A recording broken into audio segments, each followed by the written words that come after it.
Bart was feeding Santa's little helper when spotted an unknown creature in the doghouse.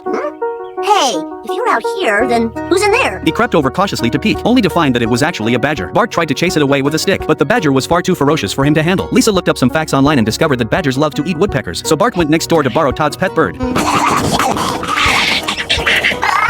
Todd didn't believe a word Bart said, and immediately wanted to blow the badger up with dynamite. Lisa quickly persuaded him that it would be better to call animal control for help, but much to their disappointment, no one answered the phone. Marge explained that Springfield had just been split into two area codes, so the wealthy neighborhood kept the original 636, while the poor neighborhood where they lived had its area code changed to 939. Homer was absolutely furious. Coincidentally, the mayor was holding a meeting with the telecom company. Homer strapped dynamite all over his body, stormed onto the stage, and threatened to make them change the area code back, but obviously, that was never going to happen. To protest, Homer rallied all the residents of the poor neighborhood to rise up. They even seceded and founded a brand new Springfield. Naturally, the residents of the wealthy neighborhood refused to back down, as conflicts between the two sides escalated. Bart's range of activities was put under strict restrictions. When Marge went grocery shopping, she was forced to pay an extra 50% outsider tax. To get revenge, Homer decided to teach old Springfield a lesson. He took Bart and broke into the nuclear power plant, then pulled the switch that cut off electricity to old Springfield. In an instant, the entire town was split in two by a clear dividing line of light and dark. In retaliation for Homer's unethical act, old Springfield decided to fight back. They stopped all beer trucks heading to New Springfield and dumped the entire loads of beer into the river. To retaliate in return, Homer ordered the water gates to be shut down. With that, New Springfield was completely cut off from its water supply. Just as the mayor was sinking into despair, Skinner suddenly noticed that gold had been exposed on the dried-up riverbed. Everyone rushed down to pan for gold, and used the gold they panned to rebuild the reservoir. Reporters even went on TV to specifically thank Homer for making this all possible. After this incident, Homer was determined to build a high wall to completely separate the two neighborhoods, but the construction company, short on funds, could only cobble together a shoddy wall using a mix of garbage and cement. Homer led his whole family to give a speech beneath the wall. He never would have imagined that even though New Springfield lacked proper medical care and schools, and living conditions were harsh, there were still people who were willing to stay here voluntarily. Hey! Stop screaming over the wall!